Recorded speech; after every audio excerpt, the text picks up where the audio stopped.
Здравствуйте. Здравствуйте.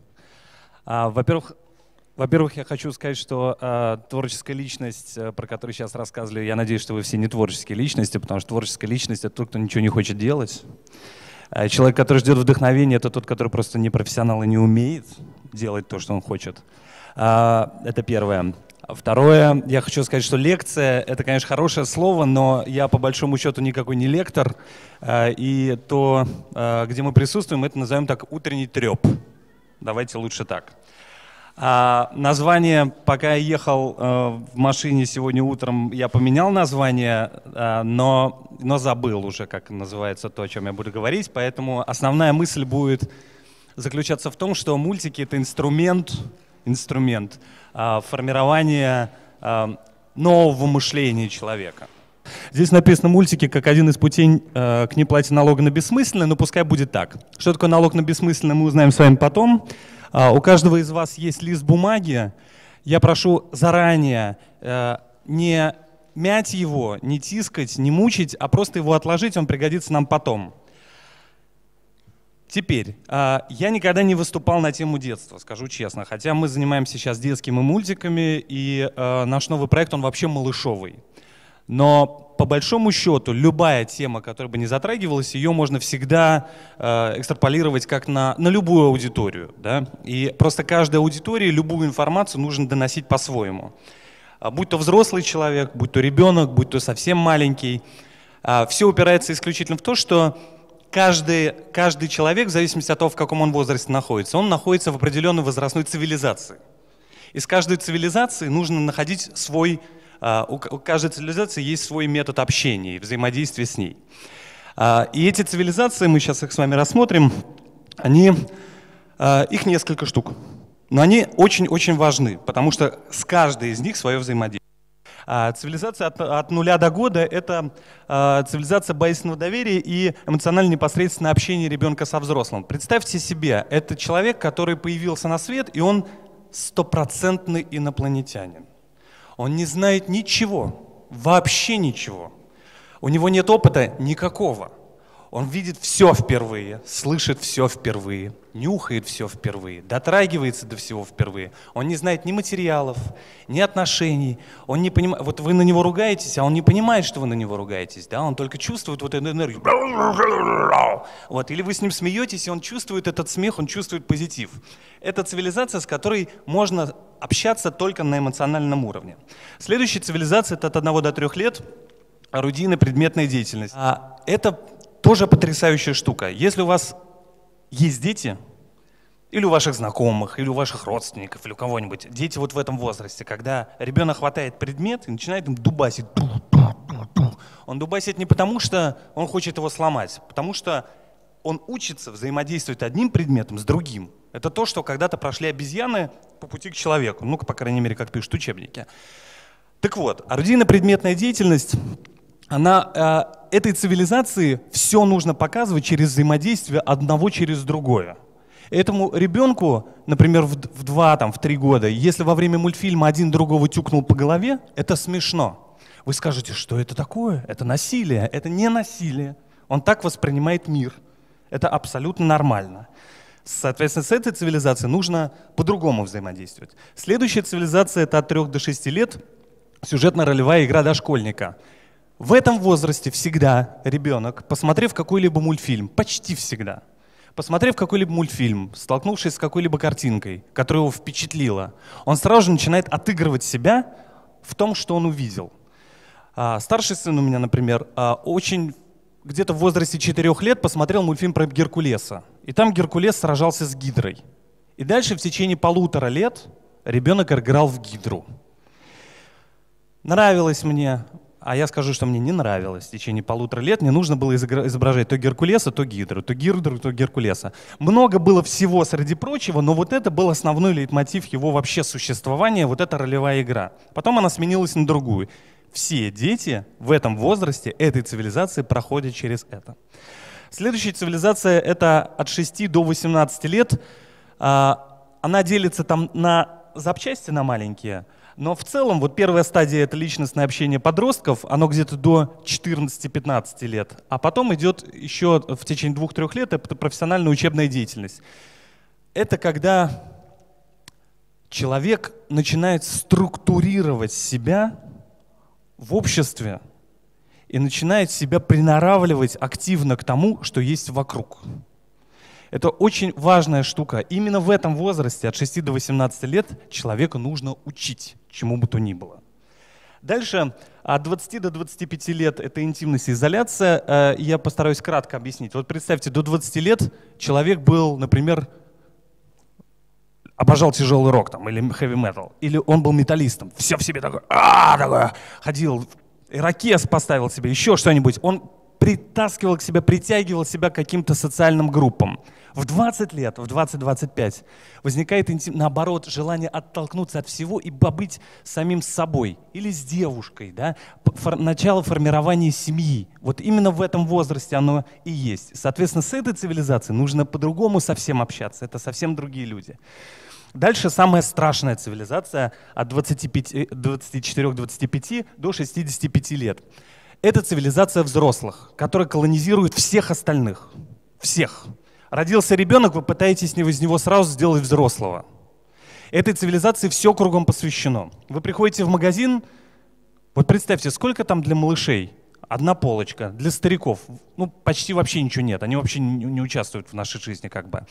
Почти все в магазине, да и вообще везде, почти все, что есть, это сделано для цивилизации взрослых, которые побеждают всех.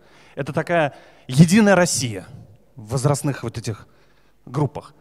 И дальше, старше 65 лет, это человек оказывается в положении, вот смотрите, видите, эгоинтеграция и против отчаяния. Либо человек прожил свою жизнь и смотрит на нее, как Чарльз Буковский, осмысленно и глубоко, он такой своего рода гуру. Он все понял.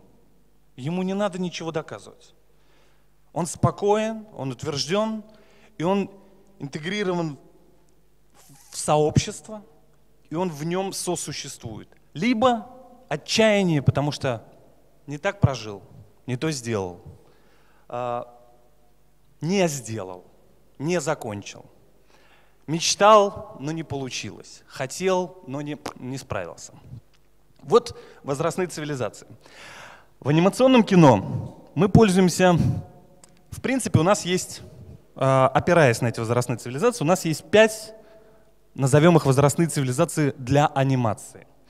От 0 до года это тоддлеры. Каждую из этих групп можно запрограммировать и вложить в голову все, что угодно. Самое главное — вкладывать правильные вещи, и второе — найти подход. Тоддлеры от 0 до года. Казалось бы, что для них есть? Для них почти ничего нет, но для них очень нужен контент. Не все родители, почти нет таких родителей, по крайней мере в нашем государстве, которые от 0 до года показывают что-то своему ребенку. Все стараются избегать, все же хорошие родители, стараются не показывать ящик, хотя в будущем 75% того, что будет видеть человек, однозначно будут экраны. Да? Но для тоддлеров есть продукт. Самый яркий зомбирующий для них продукт — это телепузики.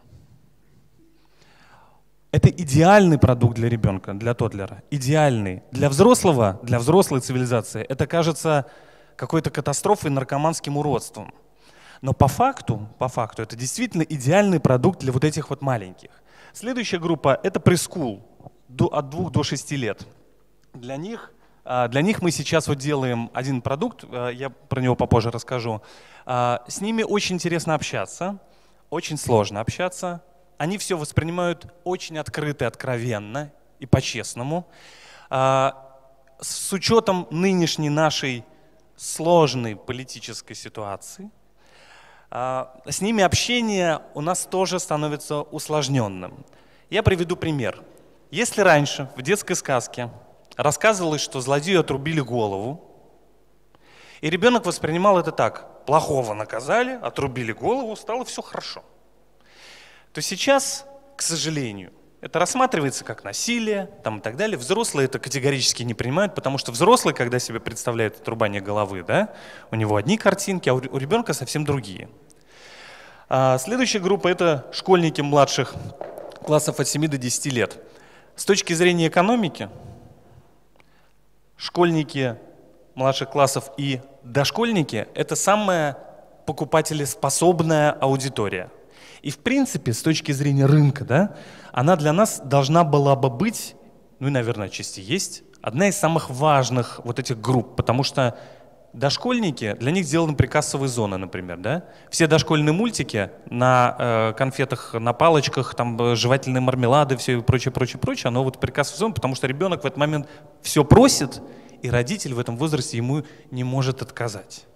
Это очень хорошая аудитория. Если его подсадили на свой крючок, то дальше фактически вы на этом бедном ребенке, как каждая слезинка младенца, превращается в монетку. Вот. Следующая аудитория — это 14-17 лет, тинейджеры. Их очень сложно сгруппировать, с ними очень сложно работать, потому что это дети, это возраст, когда в человеке есть революция. Для них сделан вот этот вот персонаж у нас, мистер Фриман, и основная центральная аудитория у нас как раз 14-17 лет. У них революция внутри кипит, они все время готовы со всеми спорить, они ни с чем не соглашаются. Вот все не так, все не так. Очень хороший есть пример, мне очень нравится, когда мой старший брат в возрасте там, 14 или 15 лет поссорился с моей мамой и ушел из дома, потому что она никогда не давала ему повода с ним поссориться. Это потребность, внутренняя потребность в революции. И следующее — это взрослые, я имею в виду вот здесь вот цивилизации, для которых есть мультики. Взрослые 25-30 лет еще смотрят мультики. А дальше, все, что старше 30, ну уже попалось, специально уже никто ничего не смотрит. Очень редко такое бывает. Уже какие-то геморрои, там дети, это, все, там по работе, там вечером набухаться. Ну, короче, уже совсем другая история. Какие Симпсоны? Даже Симпсоны, это вот приблизительно вот здесь. Двигаемся дальше. Мы. Наглая фотография. Мы — это не просто люди, которые режиссеры, художники, аниматоры.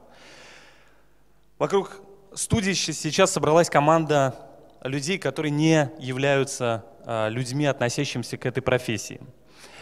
Если изначально Фримана делала вот эта вот группа людей, здесь 6 человек, то со временем присоединилось очень много всяких людей, которые занимаются и дельфинами, и лабиринтами, и всем на свете. И это действительно так. Потому что для того, чтобы нести смыслы, нужно их где-то черпать. А для того, чтобы где-то черпать, нужно, чтобы был вот этот поток. Можно сидеть, конечно, в энциклопедии целый день. Можно сидеть в ВКонтактике, там периодически выкладывают различные интересные факты. Вот эта рыба беспозвоночная живет 20 миллионов лет. Это клево. Но есть какие-то более живые и насущные проблемы, и их нужно черпать из живого организма, то есть из нашей нынешней, нашей с вами жизни. К ним мы вернемся. Аудитория. Смотрите.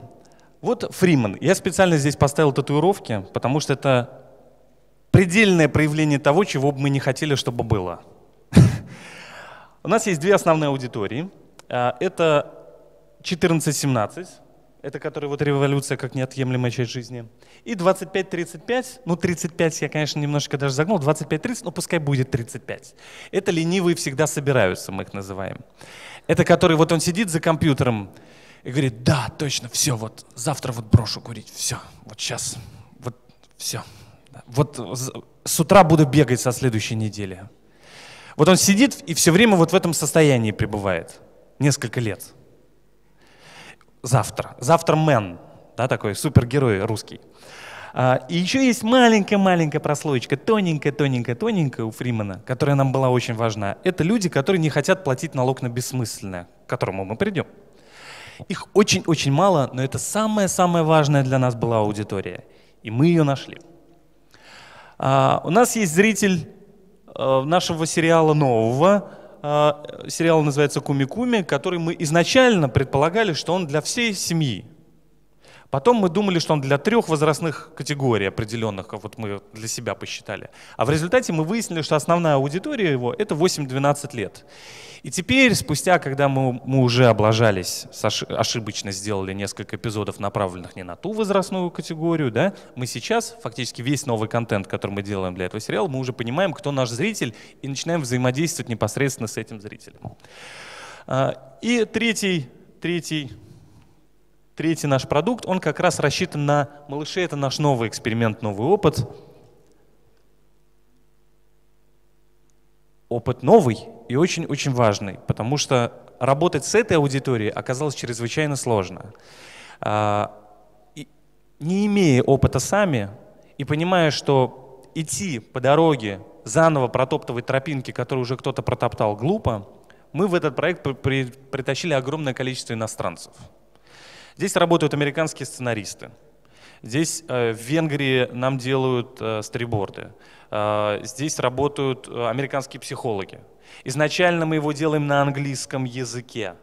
И это не только, хотя мы делаем и на русском его в том числе, это не только для того, чтобы подготовить его под международный рынок. Это для того, чтобы еще впитать опыт тех людей, которые прошли уже много-много-много различных путей.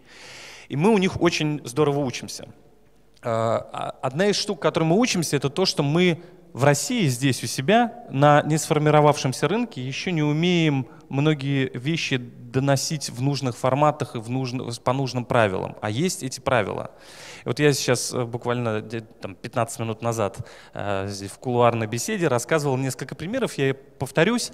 Смотрите, например, когда шла работа над сериалом «Фиксики», там главные 2 персонажа, это как раз ориентир на эту же аудиторию, да? Ну, чуть-чуть постарше. Главные 2 персонажа какие-то действия делали на подоконнике. Американцы сказали подоконник убрать, потому что в Америке нет подоконников. Ну, нет подоконников, просто будут люди смотреть и думать, что это за фигня. Другой пример. У нас была шутка для аудитории постарше, там, где персонажи пугают клизмой. Ну, вроде было смешно. Вот. Американцы сказали, что это не смешно. Потому что американцы не знают, как выглядит клизма, потому что самолечением занимаются в России. А даже если бы занимались и там, вернее сказать, даже если бы человек пришел к врачу, и ему должны были бы поставить клизму, то в тот момент, когда бы ему ставили клизму, он бы был повернут к ней спиной. Поэтому шутка про неизвестный предмет непонятной формы, она бы как бы не прошла. Другой пример. В «Куми-Куми» у нас один из персонажей бьет очень сильно волшебной палкой, происходит взрыв, и он потом черненький такой стоит, блымс-блымс. Для той аудитории, для которой мы делали, это замечательная шутка. Нам сказали, шутки про негров надо убрать. И это реально шутка про негров после шутки такой же в «Том и Джерри». Самое интересное. Приступаем. Что такое налог на бессмысленное? Мы с вами каждый день, мы, не мы, европейцы, все платят налог на бессмысленное в огромном объеме. Налог на бессмысленное — это когда наши с вами социокультурные или, я не знаю, политические или экономические аспекты, которые являются постулативными в рамках нашего общего видения, тормозят какие-то понятные процессы. Вот этот славный мужчина сербского происхождения, я думаю, что большинство из вас знает, это Никола Тесла. Человек, который свою основную деятельность вел в начале 20 века и в период филадельфийского эксперимента, который тоже имеет отношение к нему, умер только вот в 40-х годах. В начале века человек придумал технологию, каким образом без проводов передавать любую информацию с одной точки Земли на другую. Фактически интернет мог бы появиться 100 лет назад. 100 лет назад. Но мы же платим налог на бессмысленное. Люди, которые не дали пролоббировать исследования в этой области и заниматься этим, это люди, которые производили, внимание, медные провода для телеграфа. Вы понимаете? Человек говорит, я могу передать любую информацию из одной точки в другую, любую. Они говорят, нет, мы будем по медным проводам передавать пи-пи-пи-пи-пи-пи-пи-пи. Понимаете? Степень абсурда, она доходит до какой-то феерии. Другой пример. Москва. Решили, что в парках должно быть чисто. А листья выглядит некрасиво. Поэтому запустили специально обученных людей со специально натренированными пылесосами, которые собирают листья. С этого года, или когда там мы в прошлом году запустили, с прошлого года в Москве почти не осталось белок. Потому что просто в этих листьях находятся семена и желуди и прочее, то, что едят белки. Это меньше по размеру, но смысл один и тот же. Еще один пример. У нас, спасибо Фриману, появился такой человек среди наших знакомых, зовут его Рустам Давлетбаев. Рустам Давлетбаев в 2008 году также пережил кризис, как мы все. В 2009 году подумал, что надо что-то делать после того, как насмотрелся наших мультиков. И подумал, что надо что-то делать хотя бы там, где он живет. А живет он там, где находится 600 домов, маленькая деревня под названием Шеймуратова, находится она под Уфой. И он начал искать, какими путями можно восстановить экономическую ситуацию на небольшой территории. И нашел. Был такой человек Сильвио Гизель, который, умерший в 30-м году, который не придумал, а реанимировал в истории такую штуку, как стареющие деньги. Стареющие деньги, они были всегда. Например, в Древнем Египте стареющими деньгами являлось зерно. Зерно больше 2 лет не хранится в открытом состоянии своем. Или другой пример – медные монетки. Медные монетки, которые в течение года стирались, а потом князь менял 5 стареньких монеток, которые стерлись, на 4 новеньких. Да? И фактически раз в год эти монетки старели на 20%. То есть стареющие деньги – это такой опыт, который мы все проходили. Другой пример еще – это талоны, которые у нас были с вами на водку, на хлеб, на что-то там, на сахар. Это тоже стареющие деньги. Сегодня не обменял их на еду, завтра они ничего не стоят. Смысл стареющих денег. Стареющие деньги – это сегодня у тебя 100 рублей, завтра 99, послезавтра 98, послезавтра 97 и так далее, и так далее, и так далее. Что это дает? Человек приходит за зарплатой. Значит, внимание, экономос слово подразумевает оперирование товарами и услугами, но не подразумевает экономика, вообще не подразумевает под собой накопительство. Это две нескладываемые истории. Так вот, человек берет зарплату, и он берет зарплату не всю, которую ему причитается, да, а берет ровно столько денег, сколько ему сейчас нужно истратить. Приходит в магазин, дает эти деньги сразу же, тут же, в этот день. Почему? Потому что завтра они будут дешевле. Отдает их в магазин. Магазин их получает. Магазин что делает? Тут же на эти деньги приобретает товар. Почему? Потому что они завтра будут дешевле. Что это дает? Это дает очень быстрое взаимодействие, товар и обмен. Товар-услуга, услуга-товар, услуга-услуга, товар-товар. Настолько быстрое, что прямо почти мгновенное. Деньги становятся такой же товар, как и все остальное, портящийся. Ягоды, грибы, зерновые культуры, все что угодно. Даже услуги и те стареют. Да? Вот наверняка среди вас, может быть, даже есть какой-нибудь специалист, который может установить Windows 3.1. Нахрена вам нужна такая сейчас услуга? Она никому не нужна. Это, знаете, как была такая шутка, нашел 286-й компьютер, чтобы на него установить, чтобы на него поставить. Ему говорят, кактус поставь. Вот. Все устаревает. Но Сильвио Гизель не дожил до того момента, когда можно было применить все это хозяйство. А был такой город, назывался Вёргль. В период австрийской, вообще европейской депрессии в Австрии в 30-х годах была жесть, совсем жесть. Безработица страшная, вообще была катастрофа. И вот был маленький город Вёргль, в котором жило всего 3000 человек. И в 1932 году там вводят стареющий шиллинг. Везде жесть. А там сокращение безработицы каждый год на 25%, и они в период, когда везде кризис, построили горнолыжный курорт, отремонтировали дороги, построили фасады, провели туда газ и так далее, так далее. Когда везде жесть, потому что они запустили экономику с фантастической скоростью.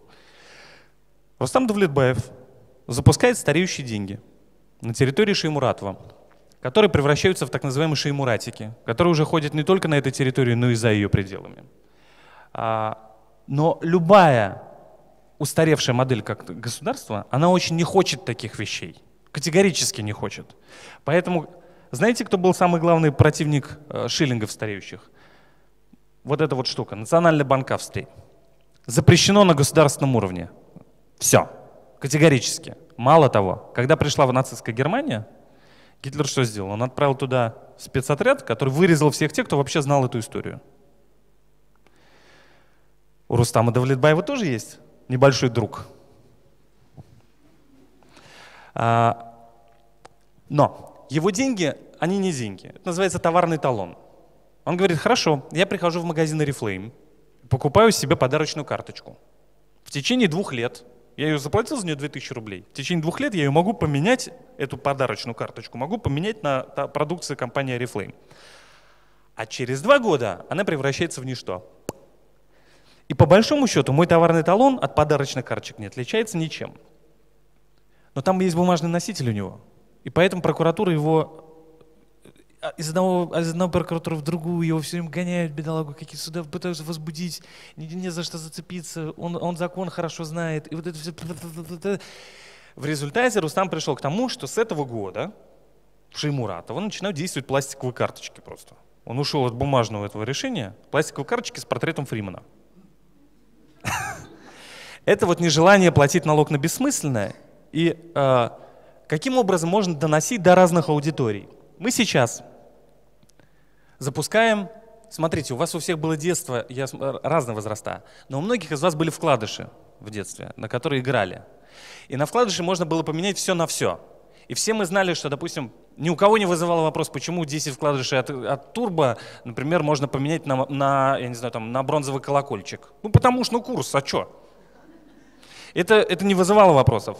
Потом появились, я не помню, как они называются, такие кругленькие штучки. Да, сотки. Это уже не было в моем детстве. Но это тоже была детская валюта. Сейчас у детей нет валюты. А детская валюта, она нужна. И она нужна такая, чтобы ее не контролировали взрослые. И в этой связи мы сейчас запускаем Кумигуды через наш сериал Куми-Куми. Это стареющие детские деньги. Весной, допустим, 2014 года это 4 Кумигуда, летом это 3, осенью 2, зимой 1. Следующей весной это просто коллекционная карточка. Задник оторвал, приклеил к себе в альбом. Кумигуды можно поменять на куми-товары. Это программа лояльности. К чему это? К тому, что ребенок на это смотрит. Я вам не буду говорить, что он видит. У нас это вообще такая супер-мега-коллекционная история. Вот он смотрит, и он даже думает еще, блин, а менять ли мне это на какие-то куми-товары, или это само по себе охренительно круто. То есть мы фактически вводим программу лояльности через понятную для детей историю через детские деньги, и детей заранее обучаем к тому, что есть такая штука, как стареющие деньги. Понимаете? Для каждой аудитории свой язык общения. Это вроде бы и мультики, а вроде бы уже и никакие не мультики. Вот здесь вот 2 славных мужчин, вот это опять Никола Тесла, а слева это Чижевский. Почему они здесь? Чижевский, как и Тесла, рассматривает планету как следующий, даже не этап эволюции, а следующий уровень развития организмов. Да? То есть планета Земля — это как некий огромный организм. Он действительно организм, который имеет свои законы, правила и так далее, и у которого есть такое, ну, по крайней мере, я склонен к этому тоже в том числе, что есть ноосфера, где хранятся любые данные. И по большому счету при определенных технологиях можно получить любую информацию в считанные доли секунды. Любую. Я вам зуб даю. Любую информацию можно получить очень-очень быстро. Ответ на любой вопрос. Самое главное — правильно туда запросить, и очень быстро можно оттуда получить, если умеете читать. Никола Тесла в письме своему другу один раз написал фразу, которую, прочитав, у меня мурашки по организму пошли. Она звучала следующим образом. «В каракулях ионосферы Земли я обнаружил саму мысль». Вот эти 2 товарища, они говорили о разуме планетарном, а Чижевский вообще рассматривал, допустим, молнии как элементы нервной системы планеты, когда разум проверяет, все ли в порядке с физическим телом. Где здесь? Вот лазерный указочек. К чему я это говорю? К тому, что сегодня у нас есть все инструменты, чтобы вообще все это ускорить до фантастического уровня. Но сейчас и так все очень быстро. Вот смотрите, у меня есть специальная штука — гонять кошек. Видите вот этот график? С какой скоростью вымирают виды животных? Если раньше они вымирали с такой скоростью, то сейчас это происходит вот так. С какой скоростью развиваются технологии? С какой скоростью рождаются люди на Земле? Все происходит, все, что происходит сейчас, оно происходит вот по этому графику. И мы сейчас с вами находимся тогда, когда мы находимся в горизонте событий. Все происходит прямо сейчас. Вот прямо сейчас. Если раньше для того, чтобы узнать, хорош ли ваш видеопродукт, аудиовизуальное произведение или нехорошо, вам нужно было пройти такое количество различных препонов для того, чтобы оно появилось на телеканале, и на телеканале показали, а потом еще как получить этот фидбэк. А сейчас вы загрузили сразу на YouTube, и вам сразу же зрители сказали: да говно.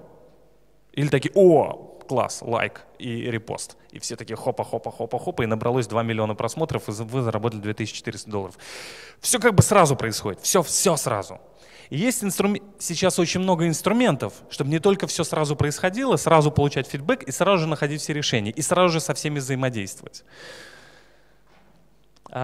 И сегодня самая главная валюта – это человеческое внимание. Дороже нет ничего. Есть крупные, очень крупные межконтинентальные корпорации, которые, например, производят музыку. Я не буду называть, вы же переводите на английский язык, вы вешаете все в интернет. Не буду называть какие. Но есть вот, допустим, одна компания, которая музыки производит в течение года общего звучания 3 года. То есть вы не можете, это физически нельзя послушать. Потому что его в 3 раза больше, чем физически можно услышать. Да? И вы представьте, что это происходит каждый год. И это одна компания, а их много. Мейджеров там сколько? 4, 5, и каждый из них 15 лет производит, каждый год. То есть человеческое внимание, оно становится дороже всего остального. И человеческое внимание — это самое важное, что продается и продает и покупается. А мы его тратим, если вы начнете по-другому смотреть на собственное внимание и ценить его, и понимать, что вот вы сделали, истратили свое внимание на кого-то, считайте, что вы достали из кармана денег и дали им. Это реально так. У нас сейчас есть инструменты, чтобы продемонстрировать любое свое творчество. 1, 2, пожалуйста, вы можете с кем угодно, пожалуйста, нет вопросов. 3, любого человека можно найти. Любого. Вы представьте, раньше вам нужно было, чтобы найти президента какой-нибудь там компании, которая выпускает какие-нибудь там мотоциклы, еще что-нибудь. Это же как его искать? А сейчас вы зашли в LinkedIn, нашли его, истратили $10, отправили ему личное сообщение, списались и 3 минуты. Все очень быстро. И вот эта вот штука, недавно появившаяся, так называемая краудфандинговая платформа Kickstarter, которая очень быстро показывает, насколько вы хороши, пригодны, как это выражение, годный ваш продукт или негодный для аудитории. Если годный, то аудитория голосует сразу баксом. Смотрите, возьмите, сейчас мы сделаем следующим образом. Вы каждый возьмете лист бумаги, можно я у вас возьму, да? Каждый, я вот этот. Возьмите лист бумаги вот так вот.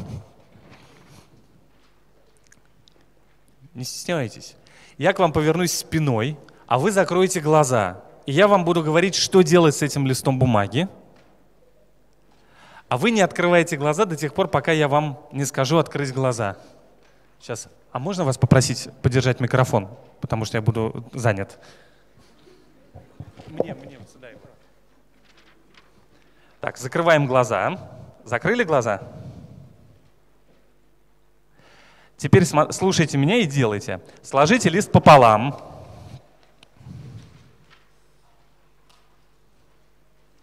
Поверните его на 180 градусов. Оторвите правый уголок. Сложите лист еще раз пополам. Оторвите серединку.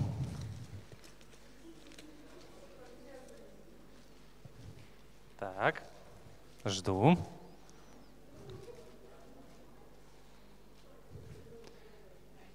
Последний раз сложите его пополам и оторвите левый уголок.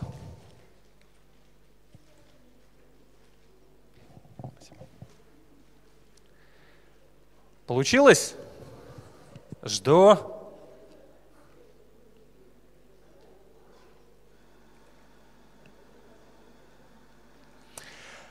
А теперь откройте глаза, разверните то, что у вас получилось, и посмотрите сюда, у кого получилась вот такая штука.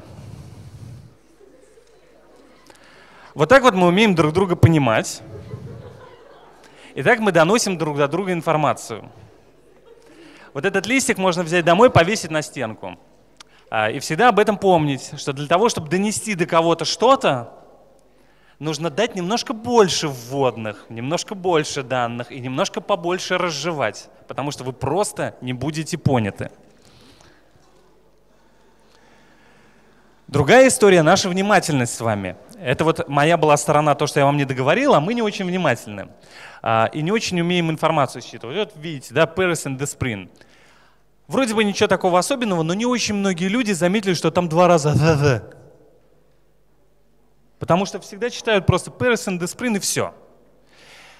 Мы невнимательно слушаем, некачественно доносим, мы все время спешим, и в этой связи мы не умеем адекватно и правильно сообщить то, что мы хотим для того, чтобы получить какой-то обратный результат. И это касается, возвращаясь к возрастным цивилизациям, любой возрастной цивилизации.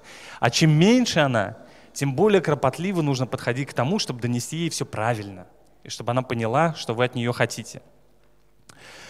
В принципе, есть люди, которые доносят информацию адекватно, которые не хотят платить налог на бессмысленное, и у которых это получается. Вот здесь вот несколько проектов, которые при помощи краудфандинга в результате родились, существуют. Один из них меня больше всего радует и впечатляет, это PhoneBlocks. Здесь не очень хорошо видно. Телефон, который состоит из, надо было, наверное, другую картинку, из платформы посерединке, на которой сверху нацепляется как конструктор экран, а с обратной стороны вы хотите, можете вставить большую батарейку, маленькую камеру и там большую флешку, Bluetooth, USB. Хотите, поменяете конфигурацию. Вот у вас есть набор кубиков, вы можете эти кубики докупать различных производителей и прочее, прочее, прочее. Человек из Дании просто придумал и понял, что самое большое количество мусора мы создаем самый плохо перерабатываемой природой. Это мусор, который из социально-бытовых предметов, которыми мы пользуемся. И больше всего и чаще всего мы меняем телефоны. И телефонов они дают колоссальное количество трэша. И для того, чтобы этого не происходило, можно сделать так: оставить платформу и менять только то, что действительно необходимо.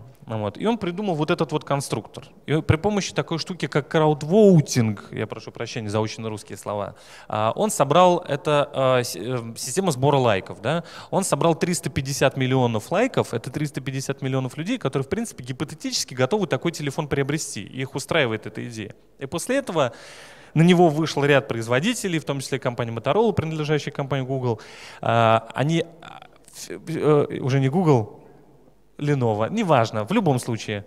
Они все сконцентрировались, потому что 350 миллионов аудитория — это не самый плохой рынок на свете. Вот. И он очень простыми способами, сидя у себя в Дании, при помощи простого интернета и не желая платить налог на бессмысленное, правильно донеся свою информацию, я не записал сюда этот ролик, вот, вы можете его найти, он называется PhoneBlocks, прекрасно справился с этой задачей. Мы это делаем через мультики. Наша главная задача в мультфильмах для взрослых, для маленьких, для любых. Смотрите, если нарисовать график: сверху созидатели, снизу потребители, здесь циники, здесь романтики. Россияне почти все это циники-потребители. Ну, так исторически вышло. Он смотрит ролик на YouTube и говорит: да я сам так могу петь. Пришел в кино: блин, что это фильм, что? Кто мне вернет мои 300 рублей и 2 часа времени? Говно. Вот такой подход. У нас такая аудитория. А большинство европейцев, они потребители-романтики. И наша главная задача — это сперва сделать из россиян потребителей-романтиков, а не потребителей-циников, а потом, возможно, из них сделать романтиков-созидателей, если когда-нибудь такое произойдет. Но, по крайней мере, это понятная цель. И цель большая и интересная. Меня зовут Павел Мунтян, я готов ответить на ваши вопросы.